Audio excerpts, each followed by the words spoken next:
Boa tarde para todos, prazer imenso estar aqui com vocês novamente, a convite da iniciativa da FIS, no Colmeia Inova Summit, esse evento fantástico que tem trazido aí, após um longo período sem tanta informação fresquinha para a turma da tecnologia, principalmente voltada para a saúde, agora em um evento internacional que traz uma série de grandes palestrantes para poder aí explanar uma série de dúvidas e novas tendências que vêm ocorrendo aí em todo o mundo sobre as inovações. Nós temos hoje aqui um painel que eu tenho a honra de estar aí mediando com Patrícia Ellen, nossa secretária de Desenvolvimento Econômico, Ciência e Tecnologia do Estado de São Paulo.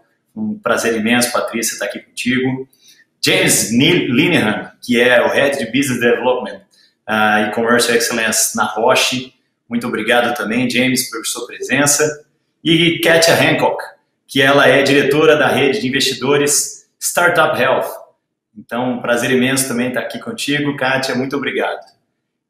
De imediato, já peço aí para que os nossos contribuintes nesse painel comecem suas apresentações. Então, Patrícia, bem-vinda, bom ter você com a gente. Fique à vontade para a sua apresentação. Obrigada, Pedro. Cumprimento também o James, a Kátia. É uma honra estar aqui com vocês hoje. Agradeço ao José, ao Rodrigo, a todos que organizam o Colmeia Inova Summit, o FIS, o Fórum Inovação Saúde. São dois eventos e fóruns aqui que têm feito toda a diferença para levar conteúdo de qualidade para todos os que estão interessados em aprender mais sobre essa interseção entre saúde e inovação. Aqui, diretamente do meu chapéu mais recente, que é o de governo, eu tenho visto a inovação por um ângulo bem diferente. Até 2 anos atrás, eu estava no mundo privado, eu era presidente de uma empresa de tecnologia na área de saúde, e antes disso, por muito tempo, sócia de uma empresa de consultoria, a McKinsey. Então, passei por esses mais de 20 anos de mundo privado e agora estou aqui no mundo público como secretária de Desenvolvimento Econômico, Ciência, Tecnologia, e eu acho que muito comigo, mais do que nunca, as tecnologias têm um poder muito grande, principalmente para mudar a realidade de desigualdades que nós temos no nosso país. E eu aprendo sobre tecnologia, sobre ciência, sobre inovação, mas eu percebo que é muito importante a gente se aproximar de onde a inovação acontece, que é entendendo a realidade da vida das pessoas. E com a pandemia, nós vimos essa realidade mudar numa velocidade sem precedentes. Em novembro de 2019, eu publiquei um livro junto com o Cláudio Lotenberg e o Sidney Kleisner sobre a revolução digital na saúde. E ali nós já antecipávamos que até 2025 nós poderíamos ter uma grande transformação em vários setores, mas em especial na área da saúde no Brasil. E uma das tecnologias específicas, internet das coisas, sozinha, tem o potencial de adicionar entre 200 e quase 800 bilhões de reais por ano na economia brasileira, através do pilar de saúde, cidades, desenvolvimento rural e indústria. E a saúde é um dos pilares com maior potencial, porque é uma área que tem passado por toda essa revolução. Quando nós publicamos o livro, nós falamos de 2025, e aí veio a pandemia. A pandemia, ela acelerou esse processo de adoção de novas tecnologias e também escancarou essa realidade de desigualdades que nós vivemos no nosso país. Então, nós vivemos aqueles 6 anos que faltavam para 2025, a partir de 2020, em 6 meses. E agora esses 6 meses já viraram 1 ano. E o que aconteceu é que nós concentramos no período de tempo muito curto a adoção de diversas tecnologias, de internet das coisas, a inteligência artificial, big data, tudo isso a gente acha que são palavras difíceis, mas que na prática estão transformando a nossa vida. Eu dou um exemplo de um tema que parecia distante há um ano atrás, que era a aplicação da telemedicina em escala. Quando a pandemia veio, num regime de emergência, foi adotada a permissão para a aplicação da telemedicina, com uma necessidade. Essa já era uma oportunidade que se transformou numa urgência. Então, nós tivemos uma série de oportunidades que tinham desafios de infraestrutura e sociais para serem implementadas, que pela urgência da pandemia foram implementadas a toque de caixa. E isso gerou uma grande oportunidade, mas também um grande desafio. A oportunidade é que essas tecnologias fiquem como um legado para melhorar a qualidade de vida da população, reduzir os custos do uso de recursos e diminuir exatamente esse cenário de desigualdades que nós vivemos. Por outro lado, se tudo isso não for feito de uma forma organizada e planejada, essa oportunidade pode, na verdade, exacerbar o cenário de desigualdades que nós temos. Por isso que é muito importante trabalhar neste momento em expandir esse olhar do acesso para as pessoas que mais precisam e qualificar a população nesses novos serviços e novas tecnologias. No mundo inteiro, nós falamos temas, e já pré-pandemia, que era o upskilling e o reskilling da população, né? Então, como é que nós vamos recapacitar ou preparar a população para habilidades mais complexas? Com a pandemia, essa oportunidade novamente passou a ser uma urgência. Com a dificuldade de que nós estamos com recursos mais escassos, a atenção voltada para a luta contra o coronavírus, então precisamos nos organizar rapidamente. No estado de São Paulo, o que nós temos feito para enfrentar esses desafios todos ao mesmo tempo? A primeira coisa é implementar uma estrutura de gestão baseada em dados e evidências, com a ciência da vida e a proteção da vida em primeiro lugar. Com isso, todo um programa de transparência de dados através do nosso sistema de monitoramento inteligente foi criado. Além disso, investimento em ciência. Mesmo nesse desafio econômico, nenhum real foi retirado do orçamento de ciência e tecnologia. Foi mantido e, na verdade, agora está sendo complementado com a reforma administrativa. Então, o público vai aumentar e o privado também complementando. Somente através da FAPESP, a FAPESP é a nossa Fundação de Amparo à Pesquisa, mais de R$1 bilhão em pesquisa científica básica e aplicada. Através desses recursos, nós aplicamos financiamento na produção de novas vacinas. Hoje, nós sabemos que quase 9 de cada 10 vacinas aplicadas no Brasil são Coronavac, que é a vacina que foi desenvolvida e começou exatamente através desse estudo financiado pela FAPESP. Hoje ela está sendo produzida em escala através do Instituto Butantan, mas pouca gente sabe que o início disso foi um projeto com mais de R$20 milhões investido pela FAPESP. Através da FAPESP, hoje nós também temos o programa Ciência para o Desenvolvimento.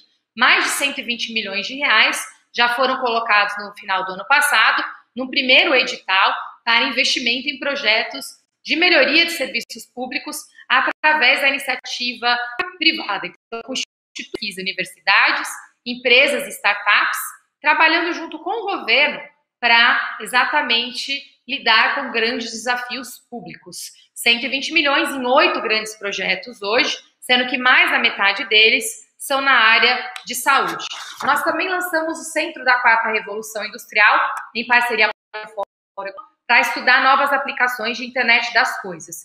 E lançamos o CIT, o Centro Internacional de Tecnologia e Inovação, que é um espaço físico, onde nós temos hoje o Centro da Quarta Revolução Industrial, o IPT, que é o Instituto de Pesquisas Tecnológicas, e estamos abrindo para empresas mudarem para dentro desse espaço os seus departamentos de pesquisa e trabalharem estaduais, USP, Unesp, Unicamp, nossa universidade virtual, que é a primeira do Brasil, que tem um trabalho hoje já contando com 250 mil estudantes, 50 mil de ensino superior, 200 mil de ensino técnico. Isso foi tudo criado e impulsionado durante a pandemia, que não permitia o atendimento presencial.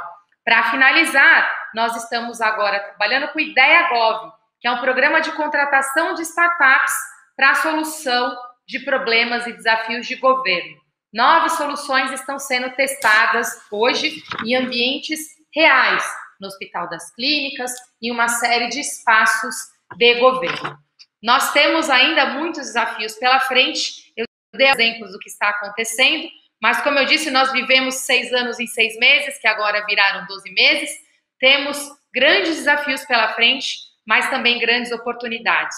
Sou otimista e acredito nesse modelo integrado de trabalho entre a iniciativa pública, privada e academia. Nós podemos ir longe, mas sempre colocando as pessoas em primeiro lugar e com essa meta de correr contra o tempo para combater as desigualdades. Muito obrigada e parabéns novamente pelo evento. Legal, Patrícia. Obrigado pela sua explicação. Vou citar 3 pontos aqui que você falou que são muito importantes, que é a velocidade, acesso e a qualificação. A gente está falando justamente de um modelo em que o investimento ele é tão importante quanto o custo. Hoje em dia as pessoas estão preocupadas com o custo e estão esquecendo que aquele custo ele pode ser transformado em investimento e a partir do momento que você olha como investimento, você tem a cobrança de algo para ser melhor. Então, bem legal. Obrigado aí por mostrar aí para a gente as ações que estão sendo feitas. Daqui a pouco nós vamos conversar um pouquinho mais sobre essas questões das soluções da inovação, que foi muito rápida aí durante a pandemia, e o como a gente vai precisar trabalhar essas soluções, e aí nós temos aqui a Kátia, que vai explanar para a gente agora sobre esse universo de trabalhar com as startups, contar um pouco para a gente da experiência dela dentro aí do impulsionamento da inovação, e depois da fala dela e também do James, a gente poder juntar todos esses contextos relacionados aí à tecnologia e inovação para a gente criar um grande consenso. Kátia, com você, bem-vinda.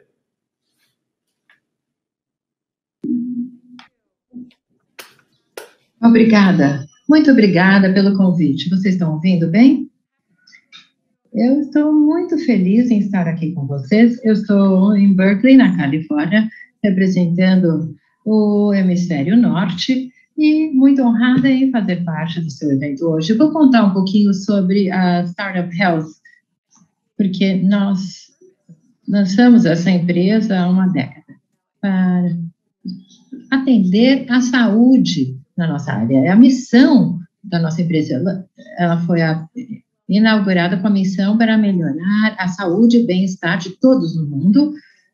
Então, é um pequeno objetivo, certo? Então, para fazer isso, apoiando um exército de empreendedores que chamamos de transformadores de saúde. Investimos em empresas em todo o mundo e aí fornecemos a eles uma plataforma para apoiar e fazer com que tenham êxito. Temos a carteira maior de empresas digitais de saúde, temos 26 países e temos um bom número de empresas na América Latina. Adoraríamos investir em mais empresas na sua região. Então, startups, se vocês quiserem saber de nós, entrem no nosso site, adoraríamos conhecê-los, mas nós rapidamente percebemos, porque muito da nossa equipe de fundadores são empreendedores, não necessariamente na saúde, é bem diferente na saúde. Na saúde, a colaboração é essencial. A Startup tem que trabalhar com várias áreas, com hospitais, seguradoras, planos de saúde, farmácias, para poderem atingir os pacientes, testar seus produtos, para coletar dados, etc. Então, rapidamente percebemos que muitas coisas seriam essenciais para ajudar os empreendedores a atingirem seus objetivos. E, então, para dar um contexto, investimos 12 temas básicos que a gente chama Health Moonshots, que são os grandes desafios para nós, os nossos tempos, como ter acesso a atendimento em todo o planeta, telemedicina, que se encaixaria nessa categoria, terminar com câncer, saúde mental, etc. São grandes desafios que desenvolvemos para várias áreas, ou em várias áreas. Algumas coisas que são muito necessárias para a colaboração. Algumas coisas-chave são, na verdade, os preceitos da nossa plataforma. Um é comunidade. Empreendedores estão espalhados em todo o mundo. Há núcleos surgindo ou pipocando em locais fantásticos, não apenas nas grandes cidades, temos grandes talentos em toda parte. Eles precisam ter uma rede para compartilhar seu conhecimento institucional, suas redes, e para uma questão de saúde mental e também uma rede de pares. E unimos eles, nós nos reunimos todos os meses com pares para falarem dos desafios que enfrentam. Isso é essencial. Comunidade é fundamental para empreendedorismo. Redes de investidores, de stakeholders e clientes, e cada vez mais pacientes também, precisam ser criadas. Porque esse tipo de evolução não pode acontecer em silos, e isso é uma coisa muito importante. E queremos comunicar histórias de esperança e progresso. Então, aqui, a notícias são um local muito assustador de estarmos. Temos a nossa própria empresa de mídia, porque os artigos de progresso e esperança devem atingir mais mães e pais. O que é feito para lidar com a pandemia? Quais são as grandes tecnologias que estão acontecendo para ajudar as pessoas que têm diabetes ou em partes remotas da África, em que não tem qualquer tipo de atendimento quando estão grávidas? Então, tantas histórias de esperança que precisam ser contadas para as pessoas se engajarem, irem ao médico e falar: olha, eu ouvi falar dessa tecnologia, eu posso experimentar? Você pode participar disso?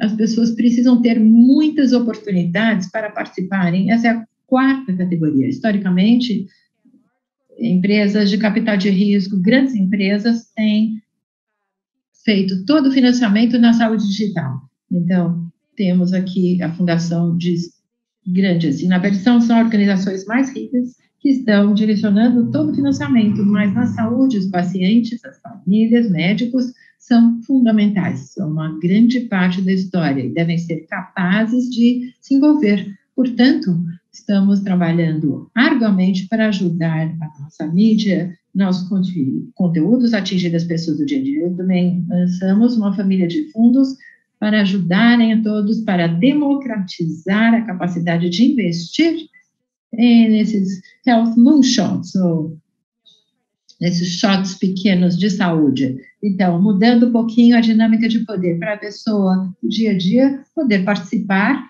e podermos ter mais colaboração e mais feedback dos pacientes. Essas são algumas das coisas que nós achamos que são realmente essenciais em termos de inovação, ou seja, ampliando a abertura, a conversa, para que não fique em silos, e, de fato, criando uma base de oportunidades de comunicação e para a comunicação radical. E eu vou encerrar dizendo que nos inspiramos muito com esse moonshot original, colocar o homem na Lua, levou uma década, precisou de muitos países trabalhando juntos, milhares de empresas trabalhando juntos para colocar o homem na Lua. E acreditamos nesse tipo de colaboração que será necessária para atingirmos esses health moonshots, ou moonshots de saúde, para termos saúde para toda a população do mundo. Obrigada. Obrigado, Kátia. Parabéns pela sua explanação. Vou colocar 3 pontos aqui que eu achei bem interessante na sua apresentação, que é a questão dos investimentos, o apoio e principalmente a comunicação. Então, hoje aqui eu trabalho, sou responsável por uma empresa que ela tem uma série de empresas que também nós damos o suporte. Nós damos muito mais um suporte técnico do que o investimento. São geralmente empresas mais investidas que vêm trabalhar com a gente e tentar desenvolver sua estrutura em uma base aí de 500 mil de pacientes que nós possuímos. E eu vejo que realmente esses 3 pontos são as maiores dificuldades hoje. Primeiro, o investimento, o apoio que essas empresas precisam e aí a comunicação real da efetividade das ações que aquela empresa pode proporcionar para a comunidade. Então, a gente vai discutir mais sobre isso daqui a pouco. Obrigado. James Linehan, bem-vindo. É um prazer tê-lo aqui. Posso dizer que estou apresentando o representante não de uma empresa comum, mas sim de uma empresa de tecnologia. Eu acho que hoje é essa a melhor definição para a sua empresa e gostaria que você falasse um pouco para a gente sobre essa temática da inovação e tecnologia dentro do seu macroambiente aí.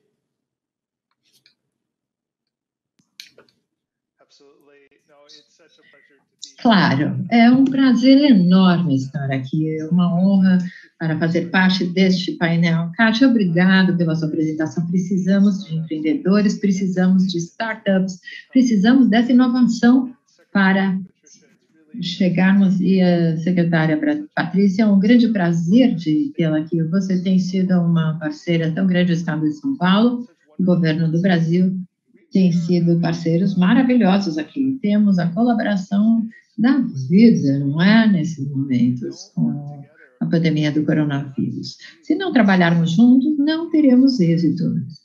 Não conseguiríamos derrotar esse vírus. E eu fiquei tão feliz, secretária Patrícia, você mencionou o trabalho do governo do Estado de São Paulo para ter as vacinas nos braços dos residentes em São Paulo, e como é importante não apenas garantir a saúde de todos para a economia futura poder ter sucesso e frutificar. Eu falo sempre da parte de pessoas da inovação. Eu acho, sinceramente, que colaboração é parte fundamental disso. Quando você falou sobre o Butantan, falando como o Butantan em si é um instituto que busca colaborar que buscou colaborar com a Sinovac para trazer a vacina para o mercado. E, fundamentalmente, temos que fornecer a segurança e eficácia para todos os residentes de São Paulo. Precisamos salvaguardar isso. Queremos uma solução para o vírus, mas não a qualquer custo. Então, o Instituto Butantan criou um programa fantástico, ensaios clínicos muito bem organizados, de categoria top conosco. Eles trabalharam muito próximos a nós. Talvez vocês sabem que a Roche, nós somos uma empresa de tecnologia, somos uma empresa de saúde. Vocês talvez nos conheçam como laboratório, também na área de oncologia, mas cada vez mais vocês vão ouvir falar de nós como fornecedores de diagnósticos in vitro. Poder fornecer os exames que os médicos precisam para tomar decisões sobre a saúde das pessoas, decidir quais são os tratamentos adequados para as pessoas e seus pacientes. Temos o prazer de trabalhar com o Butantan para pegar parte dos nossos exames experimentais para poder usá-los no contexto de será que a pessoa está entrando no ensaio clínico? Será que ela vai ser avaliada em termos de sua resposta imune, status de imunidade, depois que receberem a vacina? Será que a vacina é eficaz? Eles têm a eficácia? Você sabe a eficácia dessa vacina? Eu acho que todo mundo ouviu falar muito das variantes, e quanto mais tempo somos infectados pelo coronavírus no mundo, maior probabilidade que existirão essas variantes. E essas variantes têm um grande impacto na transmissibilidade da Covid, na gravidade da Covid, em termos das vacinas, a capacidade de provar a eficácia dessas vacinas. Esses vírus são muito inteligentes, eles têm muitos recursos, e essas variantes são formas que eles encontram para, na verdade, nos derrotar. E trabalhamos em conjunto com o Instituto Butantan e tentamos garantir que a decisão para trazer essa vacina aos braços dos brasileiros fosse, de fato, segura e eficaz. Vamos continuar a apoiá-los à medida que desenvolverem sua própria vacina brasileira, que, de fato, precisamos para atingir a população de 190 milhões de habitantes em todo o país. Muito bem.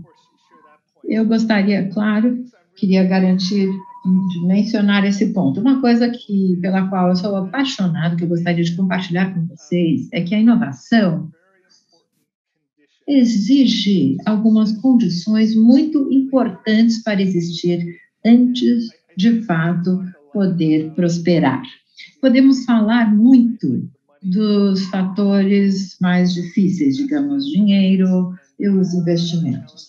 E também os desafios, claro, que, na verdade, impulsionam a inovação. Eu gostaria de focar em mais alguma coisa do lado, digamos, soft, mas a coisa que é crítica, e tendemos a, talvez, esquecê-los quando falamos de inovação.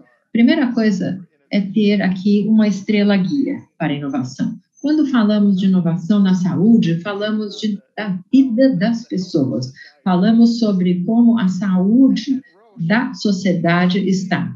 Na Roche, nós temos um propósito, uma declaração de propósito. Fazemos agora o que os pacientes precisam a seguir. E temos uma missão de que em 2020 e 30 poderemos fornecer a todas as populações o dobro de acesso a diagnóstico do que temos hoje.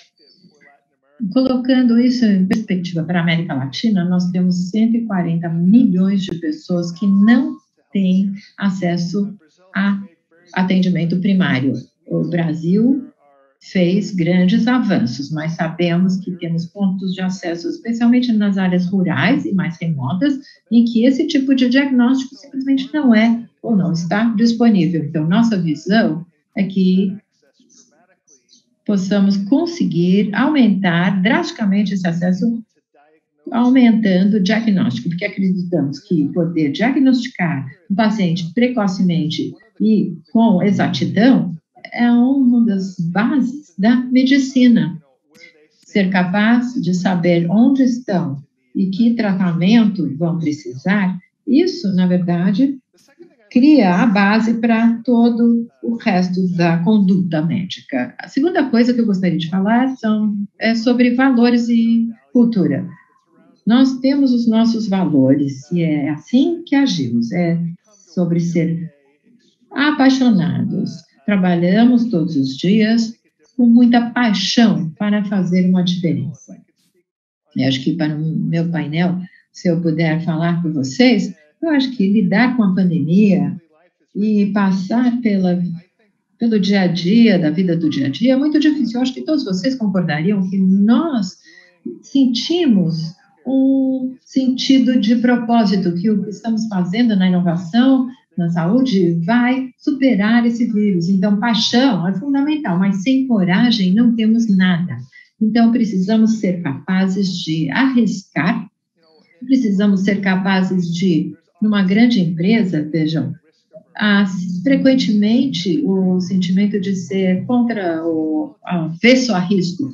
A secretária Patrícia pode perceber que muitas vezes há aversão a risco nos governos. Então, é importante tomar passos corajosos e é uma forma de fazer a inovação acontecer, só se faz assim. Terceiro ponto são as pessoas. O que eu diria que observei de inovação em ação, ela de fato acontece quando as pessoas estão ali à mesa representando um conjunto diversificado de informações, de capacidades, de disciplinas. Nós sempre fomos muito bons em sermos especializados na saúde. Pensem em institutos em São Paulo, e temos os melhores cardiologistas em São Paulo, né, no mundo, os melhores oncologistas do mundo, mas tendemos a esquecer que o futuro da inovação refere-se à integração da medicina, a integração dessas várias especialidades para termos um impacto mais forte sobre os pacientes e o que precisamos fazer. Portanto, eu sou um grande fã da diversidade, não é uma palavra da moda, é uma necessidade empresarial, é necessidade de inovação. E meu último ponto, Patrícia, seria o seguinte, que as condições para inovação também estão em torno da sorte. Trabalhamos duro para termos boa sorte.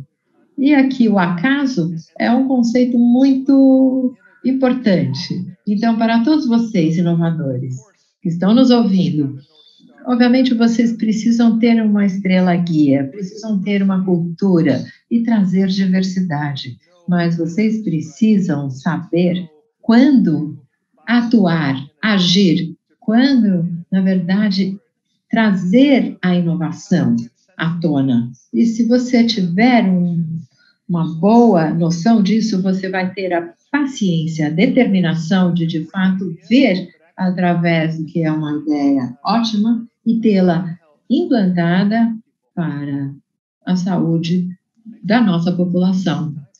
Obrigado pela atenção. Excelente, James. Obrigado. Eu gosto de dizer, James, que em saúde a gente tem, aqui no Brasil, a gente fala que o mato está nessa altura. Ou seja, tem muita coisa aí para a gente ganhar, porque o excesso aí de desperdício em saúde nos Estados Unidos, no Brasil e em outros países aí pelo mundo, ele é muito grande. Ou seja, tem muita coisa para a gente mudar. E a inovação é justamente quando você faz algo diferente e vai ter um resultado diferente. Não adianta fazer a mesma coisa e achar que tem algo como resultado diferente que não vai funcionar. Vai fazer a mesma coisa e vai ter o mesmo resultado. E aí eu vou passar agora já para a Patrícia aqui, para a secretária, porque ela tem daqui a pouco outro compromisso.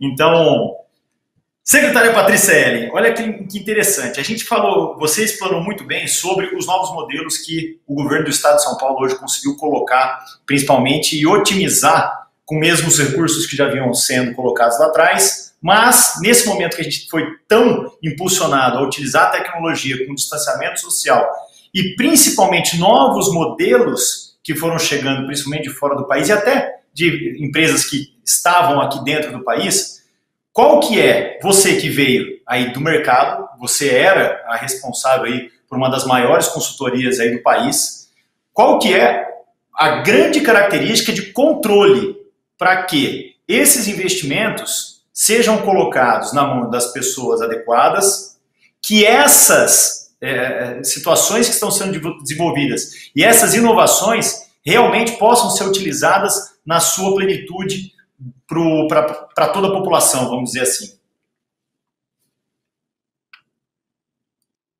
São vários mecanismos, Pedro. Eu acho que o primeiro é toda uma gestão transparente de todos os processos decisórios. Também tem todo um trabalho de regulação. O Estado de São Paulo foi pioneiro em ter a versão estadual da Lei da Inovação. Então, nós temos o Marco da Inovação Estadual, que traz toda a metodologia detalhada de como se contratar encomendas tecnológicas, como se fazer processo de inovação que envolve pesquisa aplicada, contratação de startups em programas públicos. E esse é um trabalho que exige que no poder público o executivo trabalhe muito próximo com os órgãos de controle, Procuradoria-Geral do Estado. Então, nós fizemos, por exemplo, um trabalho recente, é legal você ter perguntado disso, porque outros estados estavam tendo dificuldade de replicar esse modelo. Hoje, eu tenho a honra de ser... O governador João Dória sempre impulsionou nosso trabalho científico no âmbito nacional. A FAPESP hoje, 50% dos investimentos da FAPESP são, inclusive, para pesquisas fora do estado de São Paulo. E eu tive a honra de ser chamada pelos outros secretários para ser hoje a presidente do Conselho Nacional de Secretários Estaduais de Ciência e Tecnologia. O que nós fizemos nesse conselho? Uma das primeiras melhores práticas que nós compartilhamos foi exatamente esse modelo da Lei de Inovação. E fizemos um trabalho que hoje, por coincidência, está tendo um workshop dos procuradores gerais do Estado, de diversos estados do Brasil, que estão trabalhando juntos para padronizar essas práticas de controle, mas também de mentoria das startups. Muitas das startups acabam públicos porque elas não conhecem esse processo. E acaba acontecendo que as grandes empresas participam, mas startups raramente são contratadas pelo poder público. Então, nós tínhamos uma série de programas de projetos pitch, né, onde você faz as concorrências, concursos, uma startup ganha como a melhor solução, mas nós percebemos que depois do ganho do concurso não acontecia nada. E para que essas startups escalem, elas precisavam ser contratadas. Por isso que a gente deu esse salto nesse modelo jurídico, regulatório e de controle. E alavancando a transparência para que todos esses processos sejam públicos e alcancem uma massa de pesquisadores, cientistas e principalmente de empreendedores. O segundo bloco que é mais na parte de pesquisa aplicada, né, que envolve investimento em pesquisa mesmo, nós fizemos uma FAPESP que parece simples e óbvio, mas não existia, que foi fazer um trabalho, a Secretaria de Desenvolvimento Econômico e Ciência virou um meio de contato com as demais secretarias, porque nem toda secretaria tem pesquisadores dedicados, preparados para montar projetos de pesquisa. Então, nós fizemos um trabalho dentro do governo, o governador João Dória falou, levantem todas as prioridades de governo, né? Aí a gente fez esse levantamento. Quais são as prioridades de governo em cada secretaria? Agora, vamos criar um processo público onde esses desafios são resolvidos com investimento em pesquisa. Então, a FAPESP lançou um edital independente, onde ela coloca os critérios para a participação da pesquisa. E a gente, na secretaria, ajudou a interlocução com todas as pastas de governo para que eles submetessem projetos para esse edital. Só que esse é o Ciência para o Desenvolvimento que eu mencionei. E nesse processo, no próprio edital já vem uma descrição muito interessante, que ela exige que para cada real investido da FAPESP, nós tenhamos institutos ou universidades investindo pelo menos R$1 em custo econômico e a empresa, uma empresa privada, investindo mais R$1 em custo financeiro. Então, isso potencializa o valor do projeto, mas mais que isso, garante que não é um projeto só de pesquisa, ou só privado, ou só do órgão público. É um projeto onde você coloca o poder público, a academia, o setor privado, e nesse caso, inclusive com startups, trabalhando juntos no mesmo projeto.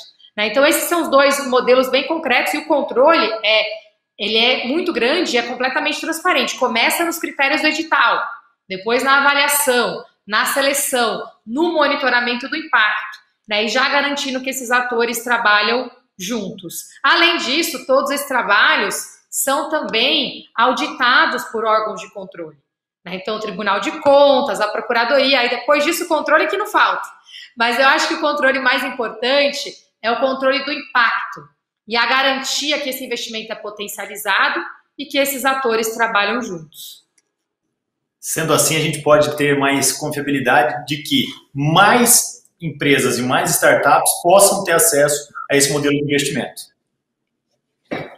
É isso.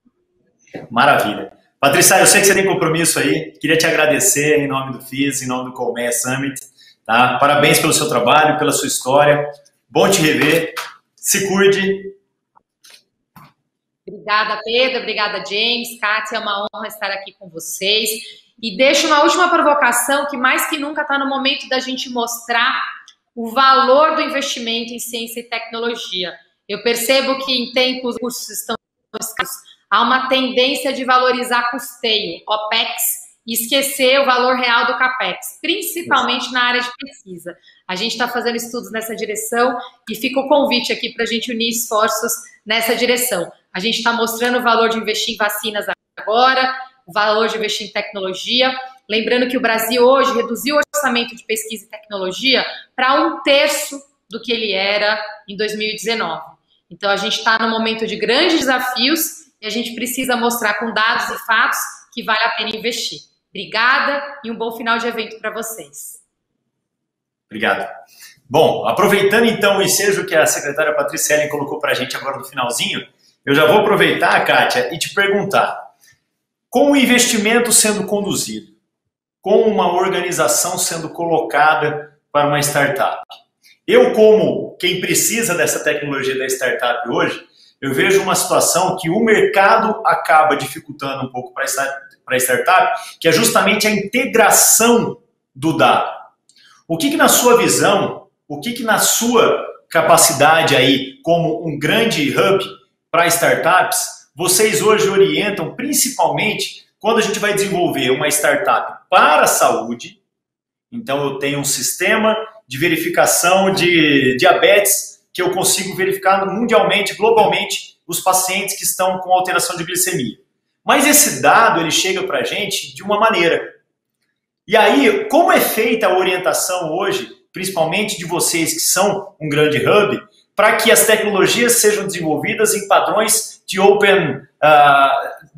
de inteligência mais aberta, vamos colocar assim. Como que é a visão de vocês em relação à capacidade de integração de dados das empresas que estão sendo formadas?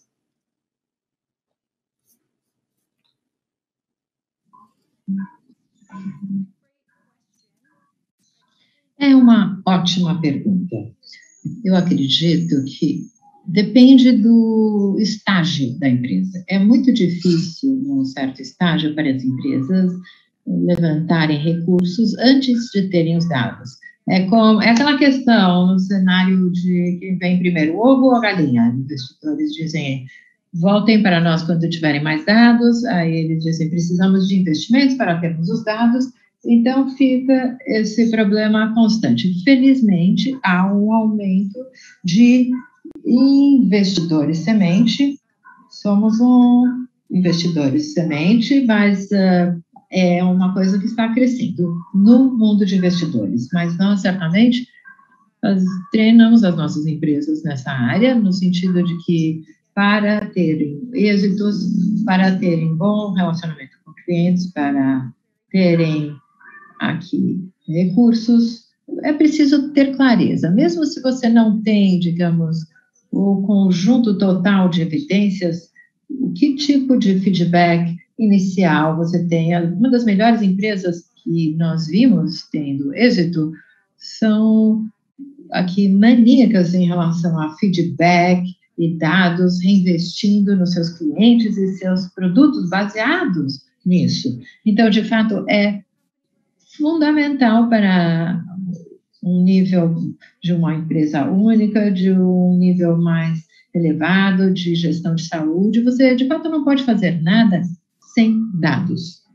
Então, essa é uma conversa à parte. Um dos motivos de nos sentirmos tão apaixonados é que precisávamos criar uma comunidade para reunir empreendedores, que é para compartilhar dados. Isso acontece muito na nossa comunidade, nós facilitamos isso, desde dados granulares sobre, por exemplo, que organizações são empresas que trabalham com startups,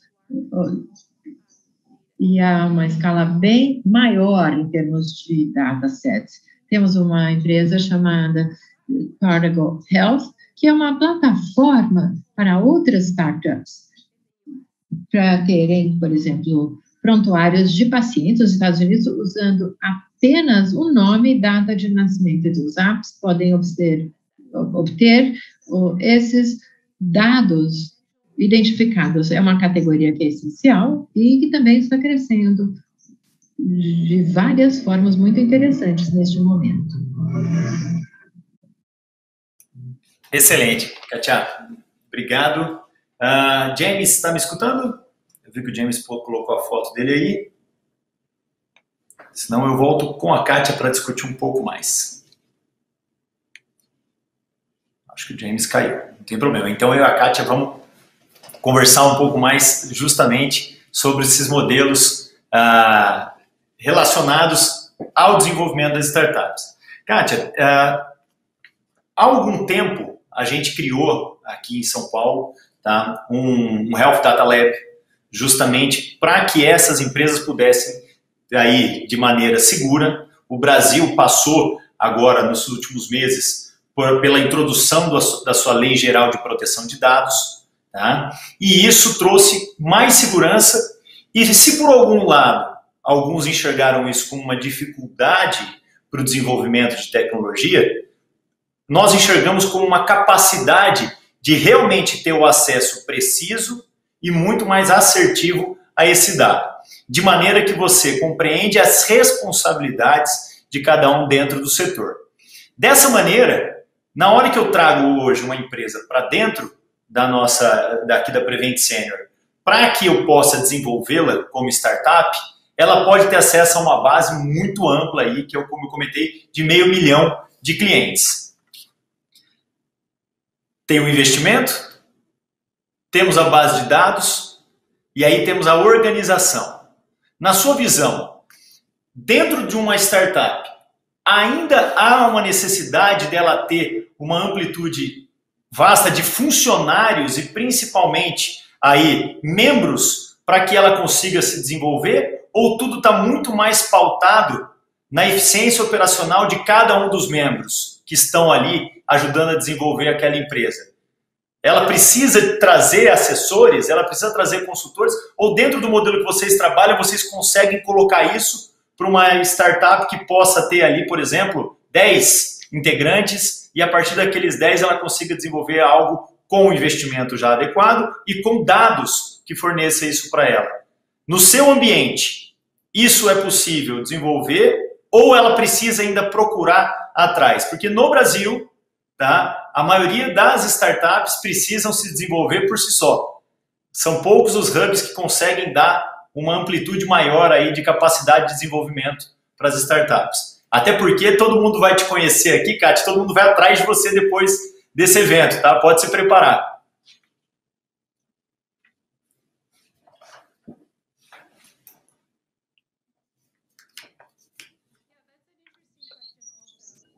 Essa também é uma pergunta interessante.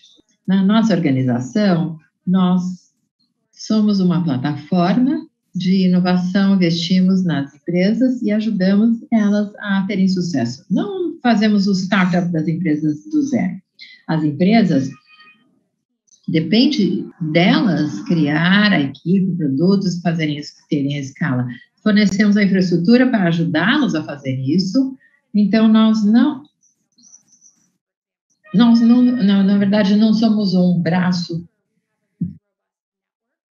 de terceirização, mas a gente tem uma rede muito robusta e via nossa rede eles podem encontrar as pessoas. Esse é um elemento muito importante em termos da comunidade da rede. Por exemplo, nós tivemos 27 empresas adquiridas no nosso portfólio. Muitos dos fundadores dessas empresas que foram adquiridas na nossa carteira entraram em outras equipes dessas empresas do portfólio. Isso acontece muito frequentemente em termos de compartilhamento de talentos, e isso também é fantástico de se ver acontecendo. Embora seja uma grande comunidade, é uma rede bem estreita, porque todos enfrentam desafios semelhantes, então é uma coisa muito interessante que estão fazendo agora. Eu tive em Israel há cerca de 2 anos visitando aí alguns hubs de startups e eu fiquei bastante surpreendido justamente porque esse modelo de integração e capacidade de interação entre as startups e empresas, ele acaba ajudando numa certa evolução. Claro, tem sempre ali o sigilo técnico que é fundamental entre uma e outra, mas a capacidade de ultrapassar certas barreiras no estágio sempre é ajudado por um ou outro líder. E aí eu peço justamente agora para o James conversar com a gente, James, sobre esses modelos de predição que a Roche vem desenvolvendo. Você acabou de dizer, olha, vocês podem esperar que nos próximos anos, principalmente nos métodos de diagnóstico, muita coisa vai mudar. Eu tenho plena convicção disso, James, até porque aqui a gente tem uma série de estudos, principalmente voltados para metabolômica e outros padrões de predição que não tem a necessidade mais de tirar o sangue do paciente, por exemplo. E eu sei que vocês hoje têm uma série de desenvolvimentos dentro desse padrão. E isso sim vai ser a grande inovação no futuro. Os métodos diagnósticos mudarão o nosso padrão, James?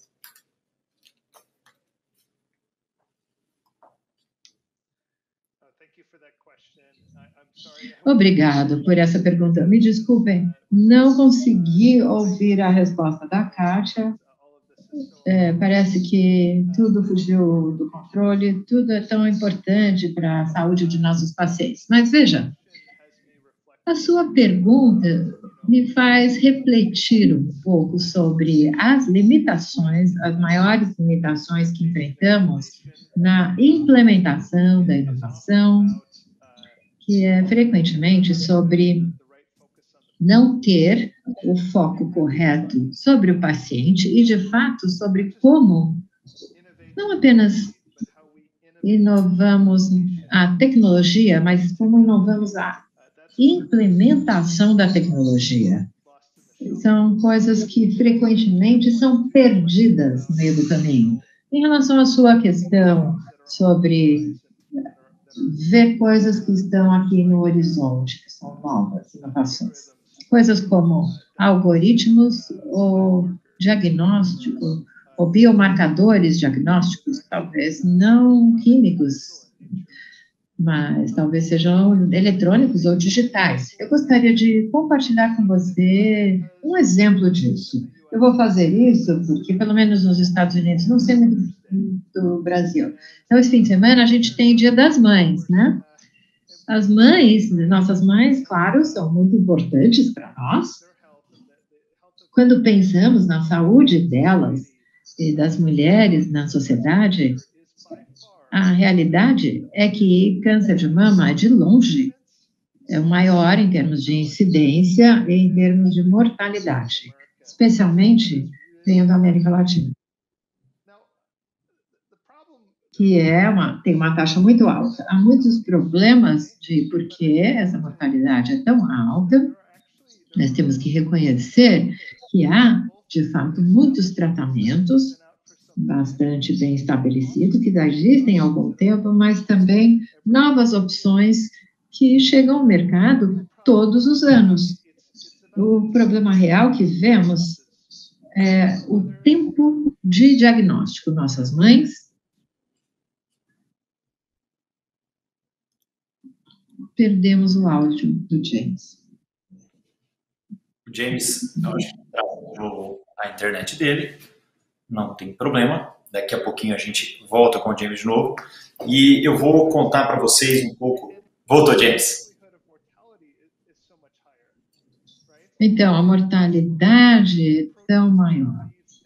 Então, algumas abordagens que adotamos não é uma abordagem tecnológica. De fato, usando o design thinking. E aplicamos design thinking na saúde para pensar sobre o mapa da jornada do paciente, pensando especificamente sobre... A conexão do James está cortando. Muito bem. A hora que restabelecer a conexão do James, a gente volta. Basicamente, eu vou pegar um ensejo do que o James disse. James, sua conexão cortou e a gente perdeu um pouco do que você falou. Se você quiser retomar aí de maneira sucinta, fique à vontade. Está travando bastante. Bom, agora voltou, James. Fique à vontade.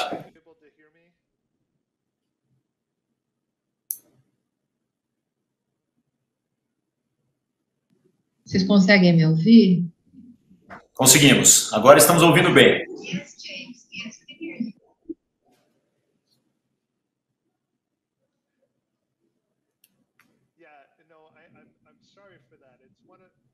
Olha, desculpem por isso. Vocês estão me ouvindo? Estamos ouvindo bem. Pode ficar tranquilo. Eu vou fazer algumas considerações relacionadas aí à sua fala, que eu consegui condensar. Vocês estão conseguindo me ouvir? Sim, sim. Você está ouvindo a gente? A conexão do James realmente está muito... Eu ouço vocês, James. Tá muito...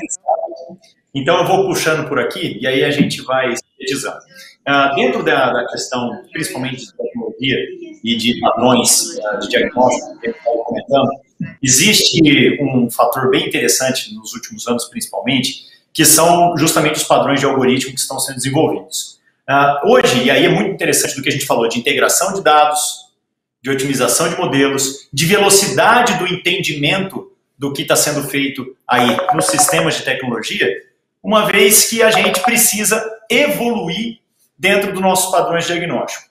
E na hora que a gente pensa justamente em integração de dados e a gente pensa justamente em respostas mais precisas para um sistema de saúde, a gente está falando justamente da gente ter a possibilidade de, poxa, eu sou um cardiologista e eu gostaria de acesso a todos os eletrocardiogramas realizados pelos meus pacientes. E dessa maneira, se eu tiver acesso a um cruzamento de dados de todos esses pacientes que apresentaram, por exemplo, uma fibrilação atrial, que é uma patologia aí que tem um altíssimo índice de repercussão de AVCs na evolução da doença.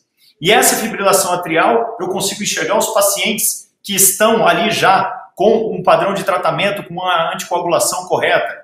E esse dado é cruzado para entregar para a equipe médica ou para o responsável pelo paciente uma informação que possa repercutir em diminuição justamente da influência da fibrilação atrial nos AVCs, a gente já está evoluindo em métodos diagnósticos por algoritmos. Tá? Só que isso tem que ser construído com muita firmeza e dentro de padrões que tragam realmente um benefício para todo o sistema.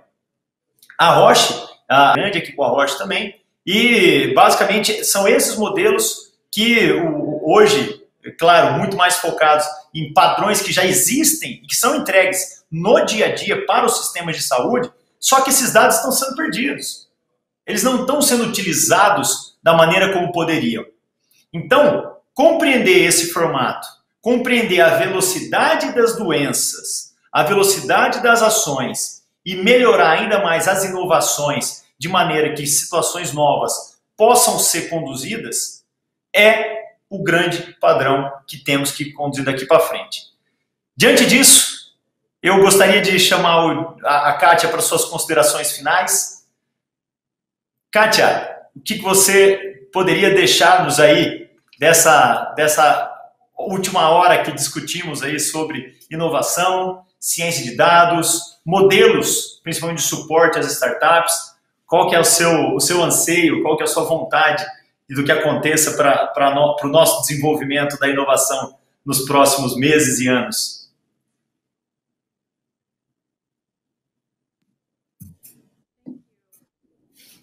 Obrigada. É sempre maravilhoso participar de eventos em outros países. Temos uma visão muito global desde o início. Você não pode fazer um impacto na saúde, no nível macro, sem tratar. O James fez um comentário sobre a falta de acesso ao atendimento no Brasil. 50% da população do mundo não tem acesso à saúde primária ou ao atendimento primário. E temos um longo caminho a percorrer. Temos muito comprometimento a esse objetivo. Eu estou muito feliz em encontrar e conhecer todos vocês e criar conexões. E é isso que vai precisar de colaboração entre grandes organizações e pequenas regiões e países em todo o mundo, apoiados por dados.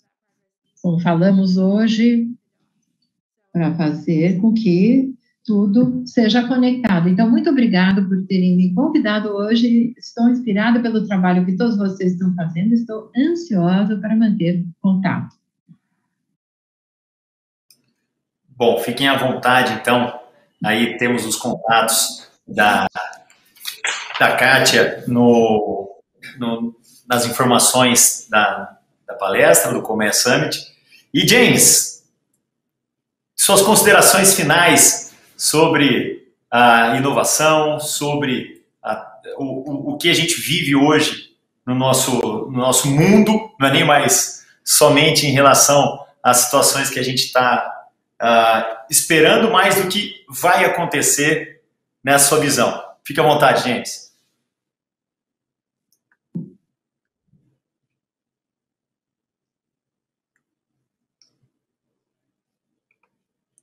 A conexão do James, infelizmente, não está adequada.